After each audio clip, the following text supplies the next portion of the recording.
Hello dear student, welcome to my YouTube channel. आज हम लोग क्लास 11th केमिस्ट्री का पार्ट 4 जिसका नाम है रासायनिक अवंध तथा आणविक संरचना। ठीक है, इसके इम्पोर्टेंट पॉइंट और इसके नोट्स जैसे जो परिभाषाएं होती हैं, इंपॉर्टेंट परिभाषाएं, वो सब देखते हैं। तो सबसे पहले है संयोजकता। किसी तत्व की किसी अन्य तत्व अथवा तत्वों के साथ संयोजन की क्षमता उस तत्व की संयोजकता कहलाती है। ठीक है, इम्पोर्टेंट है संयोजकता का इलेक्ट्रॉनिक सिद्धांत या लुईस क्रासेल अष्टक नियम। ठीक है, ये भी इम्पोर्टेंट है, इसके पॉइंट है, देख लीजिए। इसे सन 1916 में ब्रासेल और लुईस ने प्रस्तुत किया। इसके मुख्य बिंदु निम्नलिखित हैं, ये नीचे इसके बिंदु हैं।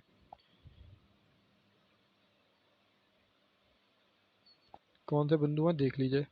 परमाणु का वाहकत्व कोश संयोजी कोश तथा इनमें उपस्थित इलेक्ट्रॉन संयुक्ता इलेक्ट्रॉन अथवा संयोजी इलेक्ट्रॉन कहलाते हैं। देखिए, इसमें एक परिभाषा भी आपकी बन गई है, इसमें ये आपकी परिभाषा भी एक बन गई है। ठीक है, उसके बाद वे परमाणु जिनके पातम कोश में 8 इलेक्ट्रॉन होते हैं, स्थायी होते हैं और रासायनिक संयोग में भाग नहीं लेते हैं, जैसे उत्कृष्ट गैस है। याद रखिएगा, एग्जाम्पल है उत्कृष्ट गैसों का। ठीक है, उसके बाद वे परमाणु जिनके आत्म कोश में 8 इलेक्ट्रॉन नहीं होते हैं, वे अस्थायी होते हैं। ठीक है, जिनमें 8 इलेक्ट्रॉन होते हैं वो स्थायी होते हैं, जिसमें 8 इलेक्ट्रॉन नहीं होते हैं वो अस्थायी होते हैं। जैसे आपसे कोई परिभाषा ही पूछ ले कि स्थायी और अस्थायी क्या होता है, तो आप बता सकते हैं। ठीक है, जिसमें 8 इलेक्ट्रॉन होते हैं वो स्थायी है, जिसमें 8 इलेक्ट्रॉन नहीं होते वो अस्थायी होते हैं। ठीक है, ऐसे परमाणु दूसरे परमाणु के साथ इलेक्ट्रॉनों का आदान प्रदान अथवा साझा करके उच्चतम स्थायी विन्यास सामान्यतः पातम कोश में 8 इलेक्ट्रॉन ग्रहण करने की प्रवृत्ति रखते हैं, अष्टक नियम के अनुसार। ठीक है, उसके बाद ऑक्सीकरण संख्या, ये भी इंपॉर्टेंट है। किसी तत्व के यौगिक में उसके एक परमाणु में इलेक्ट्रॉनों के कारण उपस्थित आवेश की मात्रा उस तत्व की ऑक्सीकरण संख्या कहलाती है। ठीक है, नेक्स्ट पेज देख लेते हैं। सेडविक का अधिकतम संयोजकता का नियम। देखिए, इस चैप्टर में आपके नियम हैं। ठीक है, तो नियम पे ज़्यादा ध्यान दीजिएगा। ठीक है, इसे देख लेते हैं। सेडविक के अनुसार अ, किसी तत्व के वातम कोश में रिक्त डी कक्षक उपस्थित अ, होते हैं। उनके यौगिक में इन परमाणुओं के बाह्य कोश में 8 से अधिक इलेक्ट्रॉन प्रवेश कर सकते हैं तथा उनकी संयोजकता 4 से अधिक भी हो सकती है। ऐसे अणु अष्टक नियम के अपवाद होते हैं। ये एक नियम हो गया। ठीक है, उसके बाद आ जाइए लुईस बिंदु संरचना। परमाणुओं के निर्माण में प्रयुक्त समस्त परमाणुओं के संकेत अथवा वाहकत्व कोश में उपस्थित इलेक्ट्रॉन तथा इलेक्ट्रॉनों के आदान प्रदान अथवा साझेदारी को लुईस बिंदु संरचना द्वारा प्रदर्शित किया जाता है। इसीलिए बिंदु सूत्र या इलेक्ट्रॉनिक संरचना भी कहते हैं। इंपॉर्टेंट पॉइंट है इसका। ठीक है, ये बेटा इसका फॉर्मूला आप बोल सकते हैं। ठीक है, फॉर्मल प्रवेश कैसे किया जाता है। उदासीन परमाणु में संयोजी इलेक्ट्रॉनों की संख्या माइनस अन्य आवंटित इलेक्ट्रॉनों की संख्या और -1/2 आवंटित इलेक्ट्रॉनों की संख्या। ठीक है,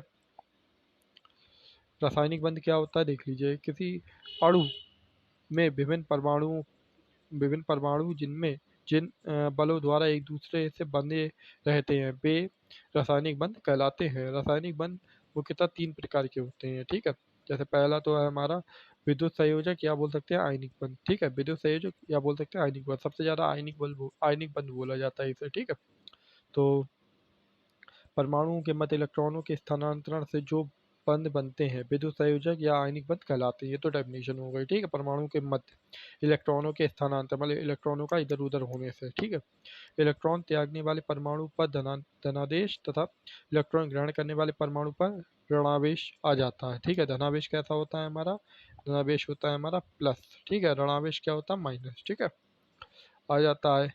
ये विपरीत आवेशित आयन परस्पर स्थिर वैद्युत आकर्षण बलों द्वारा बंध बंध जाते हैं। इन बलों को ही विद्युत संयोजक बंध या आयनिक बंध कहते हैं। जैसे उदाहरण के लिए NaCl, उदाहरण के लिए NaCl। ठीक है, ये NaCl का पूरा एक्सप्लेनेशन है, देख लीजिए।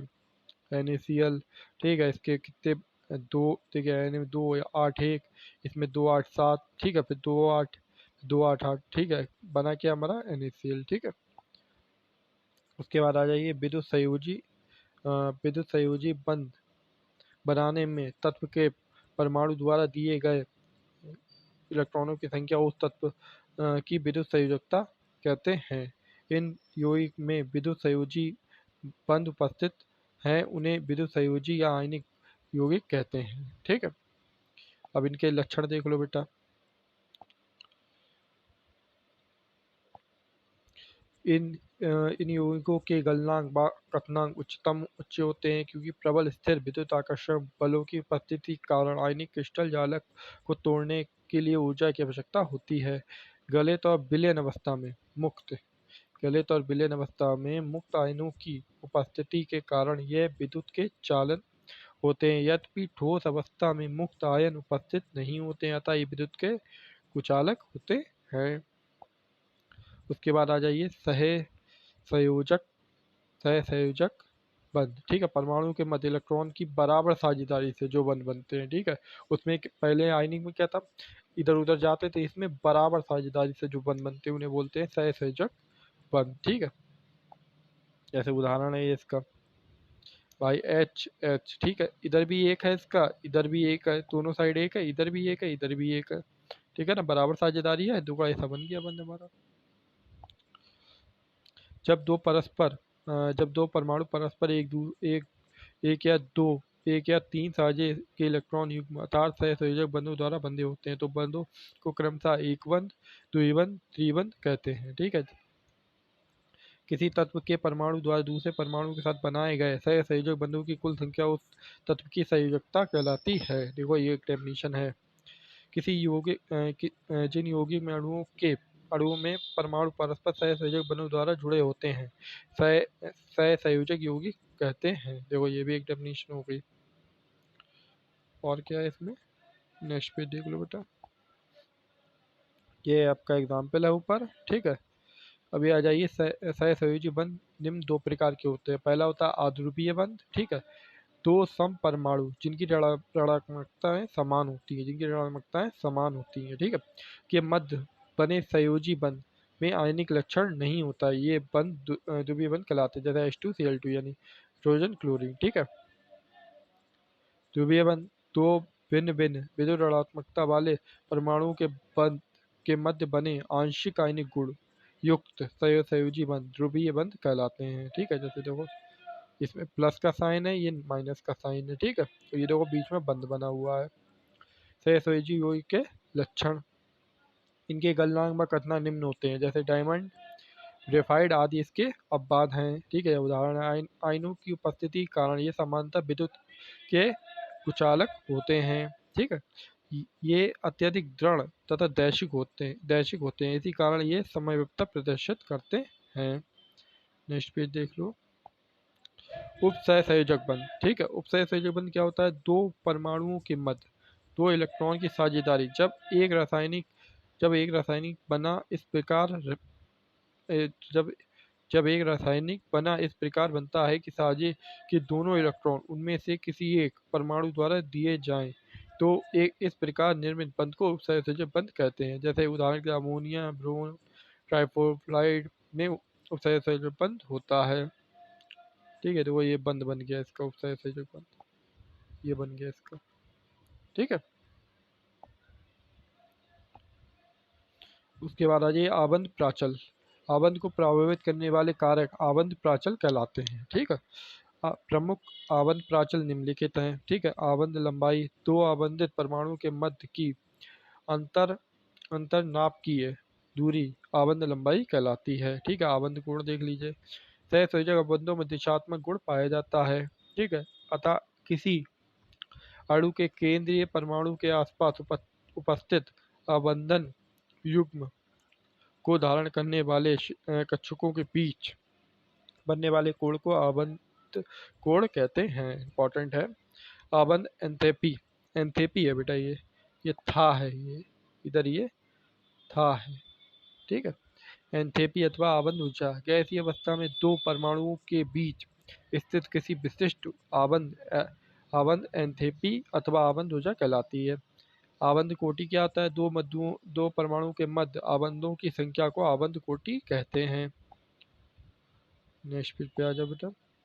द्विगुण द्विगुण बंध का द्विगुण बराबर आवेश गुणे डी, आवेश गुणे दूरी, ठीक है। और इसका सूत्र क्या होता है, अगर इसे सूत्र के रूप लिखे, म्यू बराबर क्यू इंटू डी, म्यू बराबर क्यू इंटू डी, ठीक है। उसके बाद इसका है, एक मिनट, जिन अणुओं का द्विध्रुव अगुण नहीं होता है उन्हें अध्रुवीय अणु, तथा जिन अणुओं में द्विध्रुव अगुण होता है उन्हें ध्रुवीय अणु कहते हैं। छोटी सी डेफिनेशन है, ठीक है। सममित संरचना के अणु अध्रुवीय, असममित संरचना के अणु अणु ध्रुवीय होते हैं। ये 2 पॉइंट है इसके, ठीक है, ये 2 इसके पॉइंट है, ठीक है। उसके बाद फैजान नियम, फैजान नियम के अनुसार आयनिक यौगिक अथवा आयनिक बंधों में ध्रुवणता का बढ़ना अथवा सहसंयोजक अणु का बढ़ना या आयनिक गुण का घटना निम्न कारक पर निर्भर करता है, ठीक है। कौन से कारक है देख लीजिए, धनायन पर, ऋणायन पर, उच्चावेश, धनायन का आकार छोटा, ऋणायन का आकार बड़ा होना, ठीक है, आवासीय अक्रिय गैस वाले धनायन, ठीक है, 4 ही हैं। उसके बाद आयन ध्रुवण का यौगिकों पर प्रभाव, क्या प्रभाव पड़ता है ये देख लीजिए, ठीक है। क्वेश्चन ऐसे बनते हैं बेटा, देखो क्वेश्चन आपके ऐसे ही बन के आते हैं, ठीक है। आयन ध्रुवण का यौगिक पर क्या प्रभाव पड़ता है बताइए, या फिर आपसे डायरेक्ट टिप्पणी पूछ ली जाए इसकी, ठीक है। तो आयन ध्रुवण की मात्रा बढ़ने से सही संयोजकता की मात्रा बढ़ती है, सही संयोजक लक्षण बढ़ने से लवणों के गलनांक तथा जल में विलेयता घटती है, ठीक है, ये पहला पॉइंट हो गया, ठीक है। धनायन की ध्रुवण क्षमता बढ़ने पर कार्बोनेट का तापीय अपघटन बढ़ता है, ये दूसरा पॉइंट हो गया। आयन ध्रुवण के कारण आक्रिय गैस संरचना के धातु आयनों के ब्रोमाइड, आयोडाइड, सल्फाइड आदि यौगिक रंगीन होते हैं, ये बेटा तीसरा पॉइंट हो गया। अब आ जाइए नियम पे एक, ठीक है, सहसंयोजकता बंध के आधुनिक सिद्धांत, ठीक है। सहसंयोजकता बंध सिद्धांत देख लीजिए क्या है, ठीक है। यह परमाणु के कक्ष के अधिव्यापन पर आधारित है। परमाणविक कक्षकों का अधिव्यापन कक्षकों के मध्य अधिव्यापन निम्न 2 प्रकार से होता है। अक्षीय शीर्षों पर अधिव्यापन जो एस बॉन्ड, ये पी होगा, सॉरी ये पी होगा, ठीक है। अधिव्यापन के फलस्वरूप सिग्मा, सिग्मा कैसे बनता है, सिग्मा कैसे बनता है, सिग्मा ऐसे बना लीजिए, ये आपका सिग्मा बन गया, ठीक है। सिग्मा बंध बनाते हैं, ठीक है, इधर मैं आपको सिग्मा बंध दिखा दूंगा, ठीक है। उसके बाद ये बेटा इसका उदाहरण है, एस का अच्छा देखो, एस अधिव्यापन बन गया, मतलब ये दोनों गोले हैं, जब इन्हें मिलाए तो आपस में इन लोगों ने एक दूसरे के अंदर चले गए, देखो ये गोला भी इसके अंदर गया, ये गोला भी इसके अंदर गया, ठीक है, अधिव्यापन हो गया। उसके बाद आ जाइए पाशपीय, पी और पी अधिव्यापन के फलस्वरूप पाई पाई बंध बनता है, ठीक है, ये देखो बंध बन गया, ये 2 लट्टूकार के हैं, ये आपस में मिलके देखो एक दूसरे से जुड़ गए। उसके बाद अनुनाद, सबसे इंपॉर्टेंट, अनुनाद की डेफिनेशन पूछी जाती है, जब किसी अणु के लिए समान ऊर्जा की 2 या 2 से अधिक लुईस संरचनाएं लिखी जा सकती हैं तो अनुनाद संकल्पना के अनुसार अणु की वास्तविक संरचना उन सभी संरचनाओं का अनुनादी संकरण होती है, यह परिघटना अनुनाद कहलाती है। यह आपकी इसकी डेफिनेशन हो गई। उसके बाद अनुनाद संरचनाओं का अपेक्षित स्थायित्व, ठीक है। अनुनाद संरचनाओं में वह संरचना अधिक स्थायी होती है जिसमें संयोजक बंधुओं की संख्या अधिक होती है। विपरीत चिन्ह के फॉर्मल अब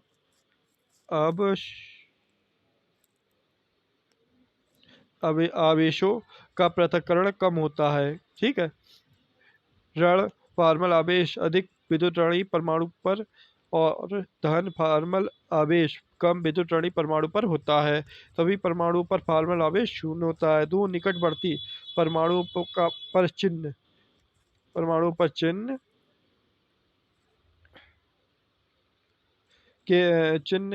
के फॉर्मल आवेश नहीं होते हैं, ठीक है। उसके बाद देख लो बेटा, ये बराबर का निशान लगा है इसमें, ठीक है। किसी अणु या आयन की बंद कोटि बराबर समत संरचनाओं में 2 परमाणुओं के मध्य कुल आबंधों की संख्या अनुनाद संरचनाओं की कुल संख्या। उसके बाद आ जाइए संकरण। संकरण क्या होता है, किसी परमाणु में उचित ऊर्जा के 2 या 2 से अधिक परमाणु कक्षक जब परस्पर मिलकर समान ऊर्जा के दो या दो से अधिक नए कक्षक बनाते हैं तो इस प्रक्रम को परमाणु कक्षकों का संकरण कहते हैं। यहाँ तक तो बेटा आपकी ये डेफिनेशन हो गई संकरण की, ठीक है। अगर आपसे कोई पूछे संकरण क्या होते हैं, ठीक है, और आपसे क्वेश्चन ये बनता है संकरण में जो हमारे क्रम होते हैं वो किस प्रकार होते हैं, तब आपको ये आगे की डेफिनेशन बतानी है, ठीक है। किसी अणु या आयन में स्थित परमाणु में उपस्थित सिग्मा बंध, ये देखो बेटा सिग्मा, सॉरी सिग्मा वन, ठीक है, सिग्मा वन मैंने आपको बना के दिखाया था, सिग्मा वन, ठीक है। बंध युग्म तथा एकांकी युग्मों के योग पर निर्भर करता है। यदि यह योग एक दो, एक छूट गया, 1 2 3 4 5 6 7, तो sp2 sp3 बेटा ये घात में चलेगा, ये डायरेक्ट लिख दिया है लेकिन ये घात में चलेगा, ठीक है। कैसे चलेगा देखो बेटा, ये sp, ठीक है, ये हो जाएगा आपका sp2 यानी घात में, ठीक है। फिर ये हो जाएगा आपका sp3, ठीक है।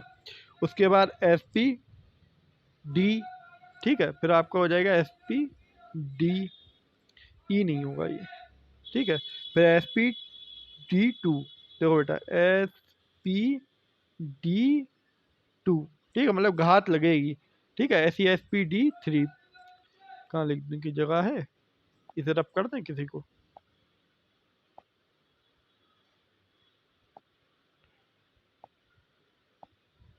थोड़ा पेन छोटा कर लें, बहुत डार्क चल रहा है।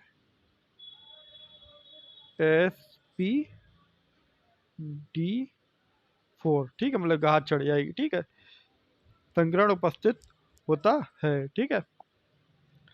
उसके बाद आ जाइए संयुक्ता कोश इलेक्ट्रॉन युग्म प्रतिकर्षण, जिसे बोलते हैं बेस्पर, ये भी इम्पोर्टेंट है। आपको ज़्यादातर मैंने पेपरों में देखा है, सिर्फ जो आपके क्लास टीचर होते हैं वो सिर्फ ये लिख देते हैं BSEPR, सिद्धांत बताइए, ठीक है। तो बच्चे कंफ्यूज हो जाते हैं, अरे ये क्या है, ये क्या ड्रामा है, ठीक है। तो ये आप समझ लीजिए, यह सिद्धांत अणुओं की लुईस संरचनाओं से उनकी ज्यामितीय आकृति व केंद्रीय परमाणु पर संकरण के प्रकार का अनुमान करने में बहुत महत्वपूर्ण व उपयोगी है।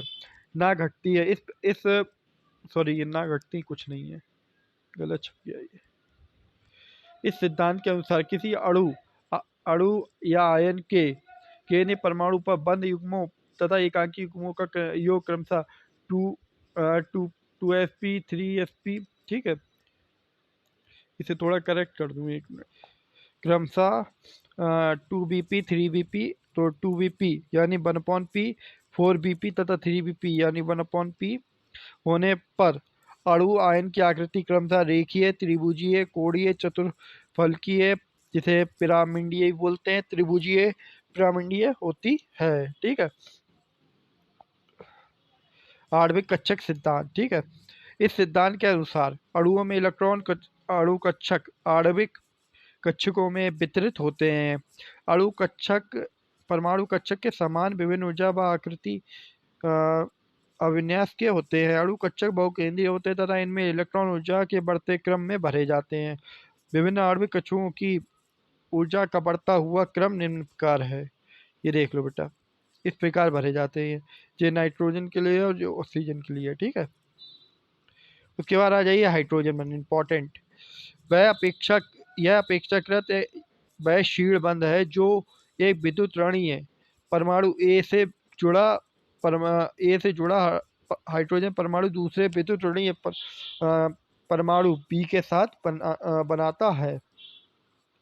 इसकी एक और डेफिनेशन है, ये है हाइड्रोजन बंध सामर्थ्य हाइड्रोजन के जुड़े अन्य परमाणु की विद्युत ऋण विद्युतता व उसके आकार पर निर्भर करता है। तब की विद्युत ऋणता जितनी अधिक होगी एवं आकार जितना छोटा होगा, हाइड्रोजन बंध सामर्थ्य उतना ही अधिक होगा। अतः एच बंध, ठीक है, एच बंध सामर्थ्य का क्रम निम्न प्रकार बढ़ता है, ठीक है।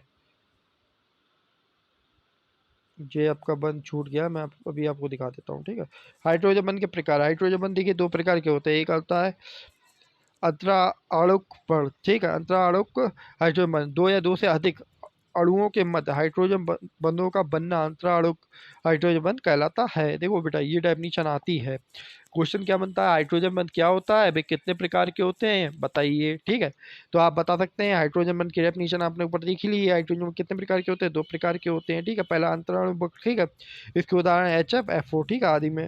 उसके बाद आ जाइए अंत अणुक हाइड्रोजन बंध। अंत अणुक एक ही परमाणु के मध्य हाइड्रोजन बंध का बनना अंत अणुक हाइड्रोजन बंध कहलाता है। उदाहरण के लिए ओ नाइट्रोफिनॉल। ठीक है, ये इसका एग्जाम्पल हो गया। ठीक है, उसके बाद आ जाइए विद्युत संयोजी बंध और सहसंयोजी बंध में अंतर। ठीक है, अंतर याद कीजिए, अंतर बहुत इंपॉर्टेंट है। विद्युत सहसंयोजी बंध का निर्माण प्रबल धन विद्युती तथा प्रबल ऋण विद्युती तत्व के संयोग द्वारा होता है, जबकि सहसंयोजी बंध का निर्माण किसी ऋण विद्युती तत्व के 2 परमाणु के मध्य होता है। 2 सहसंयोजी तत्वों के मध्य विद्युत ऋणात्मकताओं का अंतर अधिक होने पर विद्युत सहसंयोजी बंध का निर्माण होता है। सहसंयोजी में क्या होता है बेटा, 2 तत्वों की विद्युत ऋणात्मकताओं का अंतर शून्य अथवा कम से कम होने पर इन तत्वों के मध्य सहसंयोजी बंध का निर्माण होता है। उसके बाद बेटा देखो विद्युत सहसंयोजी जब एक तत्व इलेक्ट्रॉन को त्याग कर तथा एक इलेक्ट्रॉन को ग्रहण करके अक्रिय गैस की संरचना प्राप्त करते हैं तो उनके मध्य विद्युत सहसंयोजी बंध का निर्माण होता है। ठीक है, लेकिन जो हमारा सहसंयोजी है, ठीक है, सहसंयोजी बंध है, इसमें क्या होता है, जब तत्व को अक्रिय गैस की संरचना प्राप्त करने के लिए 2 या 2 से अधिक इलेक्ट्रॉन की आवश्यकता होती है तो इनके मध्य सहसंयोजी बंध का निर्माण होता है। ये बेटा अंतर है, अंतर इंपॉर्टेंट है बेटा, इसलिए याद कीजिए।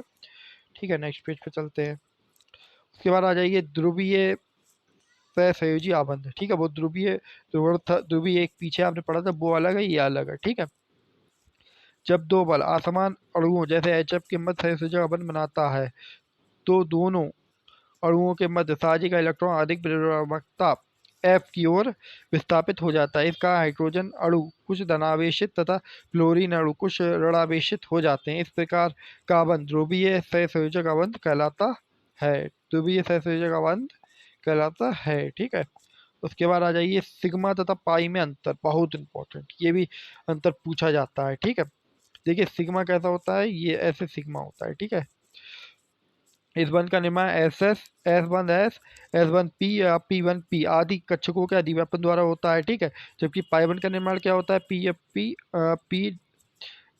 या D1D तो या P तथा D कक्षकों के अधिव्यापन द्वारा बनता है। ठीक है, यह संकरित कक्षाओं के अक्षों पर परस्पर अधिव्यापन करता है। ये 2D या P और D असंकरित कक्षाओं के पार्श्वीय अधिव्यापन द्वारा बनता है। ठीक है, यह अधिक स्थायी व कम क्रियाशील होता है, यह अस्थायी तथा अधिक क्रियाशील होता है। यह स्वतंत्र रूप से बनता है, यह सिग्मा बंध के पश्चात बनता है, मतलब सिग्मा बंध के बाद बनता है पाई बंध। ठीक है, उसके बाद बेटा यह अणुओं की आकृति निर्धारित करता है। ठीक है, लेकिन पाई बंध हमारी आकृति पर कोई प्रभाव नहीं पड़ता है। द्विध्रुव आघूर्ण के महत्वपूर्ण अनुप्रयोग। ठीक है, पहले हमने इसका सूत्र देखा था, अब इसके कहते हैं अनुप्रयोग देख लो बेटा। द्विध्रुव आपूर्ण की सहायता से ज्ञात होता है कि दिया गया अणु ध्रुवीय अथवा ध्रुवीय। ठीक है, द्विध्रुव का मान ये बेटा म्यू है। ठीक है, ये क्या है हमारा, यू नहीं, ये म्यू है, म्यू। ठीक है, म्यू है ये। ठीक है, म्यू है ये, याद रखना। ठीक है, तो म्यू बराबर Q×D। ठीक है, यानी आवेश गुणे D, जितना अधिक होता है अणु उतना ही अधिक ध्रुवीय होता है। अध्रुवीय अणुओं के लिए द्विध्रुव आघूर्ण का मान 0 होता है। ठीक है, उसके बाद इसकी सहायता से आयनिक व्यवहार का प्रतिशत निम्न प्रकार ज्ञात कर सकते हैं। जैसे आयनिक व्यवहार का प्रतिशत बराबर म्यू प्रेक्षित बटे म्यू आयनिक गुणे 100। ये देखो बेटा म्यू ऐसा होता है, म्यू कैसा होता है, ये देखो म्यू बना है। ठीक है, तो बेटा नेक्स्ट पेज पे चलते हैं। उसके बाद ये हमारा सममित अणुओं का द्विध्रुव आघूर्ण 0 होता है यद्यपि उनमें 2 या 2 से अधिक ध्रुवीय बंध होते हैं। ठीक है, यह तीसरा पॉइंट हो गया। उसके बाद चौथा पॉइंट देख लो, इसकी सहायता समपक्ष तथा विपक्ष समावियों के में विभेद किया जा सकता है। समानता विपक्ष समावयवी की तुलना में समपक्ष समावयवी का द्विध्रुव आघूर्ण अधिक होता है। उसके बाद मिंटा तथा पैरासमव्यु में विभेद करने में भी इनका प्रयोग होता है। पैरासमव्यु का द्विध्रुव अगुण शून्य होता है। आर्थोसमव्यु का द्विध्रुव अगुण मेटा समव्यु की अपेक्षा में अधिक होता है। ठीक है, उसके बाद आ जाइए विद्युत ऋणात्मकता क्या होता है। ठीक है, किसी तत्व की विद्युत ऋणात्मकता सहसंयोजी आबंध में साजे के इलेक्ट्रॉन को अपनी ओर आकर्षित करने की क्षमता है। ठीक है, किसी तत्व की इलेक्ट्रॉन लपटी एंथैल्पी किसी उदासीन विलगित गैसीय परमाणु के द्वारा एक अतिरिक्त इलेक्ट्रॉन ग्रहण करके गैसीय ऋणात्मक आयन में निर्मुक्त है। ठीक है, उसके बाद आ जाइए sp संकरण। जब किसी परमाणु के बाह्य कोश में s कक्षक, देखो s कक्षक और p कक्षक परस्पर मिलकर समान ऊर्जा के दो नए संकरित कक्षक बनाते हैं। देखो बेटा ये दो ही तो हैं, ये हमारे दो ही तो एलिमेंट हैं, दो ही हैं, तो इसलिए दो हुए ना। तो इस प्रक्रम को sp संकरण कहते हैं। दो sp संकरित कक्षकों की व्यवस्था रेखीय होती है तथा बंद कोण 180 होता है। देखो बंद कोण और संरचना जरूर याद करना। ठीक है, और कैसे बना है वो भी याद रखना। ठीक है, तो बेटा इसकी संरचना देख लो, ऐसी होती है इसकी संरचना, ये इसकी संरचना होगी रेखीय। ठीक है, उसके बाद एक मिनट, उसके बाद है बेटा sp3 संकरण। ठीक है, sp3 संकरण क्या होता है, जब किसी परमाणु के बाह्य कोश का एक s कक्षक व 3 p कक्षक, देखो s इसमें एक और p पे पावर 3 है, यानी मतलब p की घात 3 है। ठीक है, परस्पर मिलकर समान ऊर्जा के 4 नए संकेत बनाए। देखो 3 और 1 4 हो गया, तो इस प्रक्रम को sp3 संकरण कहते हैं। 4 sp3 संकरित कक्षकों की व्यवस्था चतुर्फर्श की होती है। इनका कोण कितना होता है, 109 डिग्री 28 डैश होता है। ठीक है, इनकी संरचना ये बेटा इसकी संरचना हो गई, देख लो बेटा इसकी संरचना। ठीक है, ये इसकी संरचना है। उसके बाद आ जाइए आयनिक यौगिकों के मुख्य लक्षण। ठीक है, आयनिक यौगिक के मुख्य लक्षण क्या होते हैं, देखिए क्वेश्चन ऐसे बनता है, आयनिक यौगिक सहसंयोजी यौगिक। ठीक है, इन सभी के मुख्य लक्षण बताइए। तो मुख्य लक्षण बेटा सबके जिसके पूछे जाए उसके बताते रहना आप। आयनिक यौगिक में विपरीत आपेश आयन में एक नियमित क्रम में व्यवस्थित होते हैं। ठीक है, आयनिक यौगिक में गलनांक व कथनांक उच्च होता है। ठीक है, तीसरा पॉइंट इधर आ गया है। आयनिक यौगिक जल में विलय होते हैं तथा जल में विलय होने पर अपने आयनों में वियोजित हो जाते हैं। ठीक है, उसके बाद है बेटा आयनिक यौगिक प्राय अध्रुवीय विलायकों में अभिलय होते हैं। आयनिक यौगिक आयन के बने हैं तथा उनमें अलग अलग अणु नहीं होते हैं। उसके बाद बेटा आयनिक बंध आदिशात्मक होते हैं। गलित व विलयन की अवस्था में आयुग्मित हो जाने के कारण आयनिक यौगिक विद्युत के सुचालक होते हैं। ठीक है, उसके एक और पॉइंट बचा है, आयनिक यौगिक की रासायनिक अभिक्रियाओं में इनके आयन भाग लेते हैं। तो बेटा कितने 8 पॉइंट है, कम से कम बेटा 4 पॉइंट तो याद कर ही लेना। ठीक है, उसके बाद आ जाइए सहसंयोजी के समान लक्षण। ठीक है, किसके, सहसंयोजी के समान लक्षण। सहसंयोजी यौगिक के गलनांक व कथनांक कम या फिर बोल सकते हैं निम्न होते हैं। सहसंयोजक यौगिक प्रायः जल तथा अन्य ध्रुवीय विलायकों में अभिलय तथा अध्रुवीय विलायकों में विलय होते हैं। विलयन या गलित अवस्था में सहसंयोजक यौगिक साधारणतः आयनित नहीं होते हैं। आयनित न होने के कारण गलित या विलयन की अवस्था में भी सहसंयोजन यौगिक विद्युत के कुचालक होते हैं। ठीक है, सहसंयोजक यौगिक के रासायनिक अभिक्रिया में उनके अणु भाग लेते हैं। सहसंयोजक बंध की प्रकृति दिशात्मक होती है। ठीक है, उससे पहले जो बताया था उसकी आदिशात्मक होती है। ठीक है, उसके बाद आ जाइए उप सहसंयोजक के लक्षण। ठीक है, इसके गलनांक कथनांक विद्युत संयोजी यौगिकों से कम तथा सहसंयोजी यौगिक से अधिक होते हैं। ठीक है, यह संयोजक यौगिकों की भांति प्राय जल तथा अन्य ध्रुवीय विलायकों में अविलय तथा ध्रुवीय विलायकों में विलय होते हैं। ठीक है, इसका सहसंयोजी यौगिक की भांति गलित या विलयन अवस्था में आयन हो जाना आवश्यक नहीं है, मतलब पक्का नहीं है। गलित या विलयन अवस्था में इनकी विद्युत चालकता विद्युत तथा सहसंयोजक यौगिक के मध्य की होती है। उप सहसंयोजक बंध की प्रकृति दिशात्मक होती है, ज्योमेट्री आकृति होती है। ठीक है, उसके बाद बेटा आ जाओ कारण बताओ। इस क्वेश्चन से आपका हो सकता है कोई आपसे क्वेश्चन पूछे और साथ में लिख दे क्यों, मतलब कारण देना है उसका। ठीक है, तो कारण देख लीजिए। NH3 एक सहसंयोजी यौगिक है जिसमें जल में घोलने पर जो विलयन होता है वह विद्युत का कुचालक होता है, क्यों? ठीक है, ये दूसरा क्वेश्चन भी ऐसे लिखा है बेटा इसका, ठीक है, इस दोनों का आंसर एक ही है। तो बेटा चाहे तो आप सिर्फ ये सूत्र लिख सकते हैं और फिर ये बेटा पूरा लिखना तो पड़ेगा, खैर ठीक है। तो ये बेटा ये पहला आपका क्वेश्चन हो गया, ठीक है। अब मैं जरा इस समय बेटा मेरी थोड़ी तबीयत ठीक नहीं है, ठीक है, वायरल चल रहा है इसलिए मुझे वायरल है, इस वजह से बेटा थोड़ा बोलने में प्रॉब्लम हो रही है मुझे, ठीक है। आप लोग क्वेश्चन पढ़ लीजिए, हिंदी तो आप लोग को पढ़नी आती है, इसमें कुछ समझाने वाली बात तो है नहीं। ऑलरेडी बेटा जो कारण वाले क्वेश्चन होते हैं उनमें पूरा एक्सप्लेनेशन दे देते हैं, ठीक है। तो मुझे इसमें कुछ समझाने वाली बात तो है नहीं, ठीक है। ये देख लीजिए, उसके बाद एक ये पेज है, ठीक है। यद्यपि बी एच वन अद्वितीय होते हैं या तथापि BH2 अणु का द्विध्रुव अगुण शून्य स्पष्ट कीजिए, ठीक है। ऐसी ये है बेटा, क्यों, ये क्वेश्चन, ये सब बेटा जितने क्वेश्चन मैंने आपको कराए हैं ये सब क्वेश्चन आपके इंपॉर्टेंट हैं, आपके जो पल्ली एग्जाम होंगे आप लोग बस उसी में चेक कर लीजिएगा कि मेरे बताए हुए क्वेश्चन कितना सही आ रहा है, ठीक है। मुझे पूरा भरोसा है कि अगर आप मेरी वीडियो को 1 से 2 बार देखते हैं तो आपको समझ में आ जाएगा और आपके पेपर में नंबर की कमी नहीं रहेगी, ठीक है। इसकी अगर PDF चाहिए हो तो मुझे कमेंट सेक्शन या व्हाट्सएप पे बोल दीजिएगा, मैं आपको इसकी PDF प्रोवाइड कर दूंगा। आपका ये चैप्टर पूरा समाप्त हो चुका है, मिलते हैं बेटा नेक्स्ट चैप्टर में, तब तक के लिए बाय।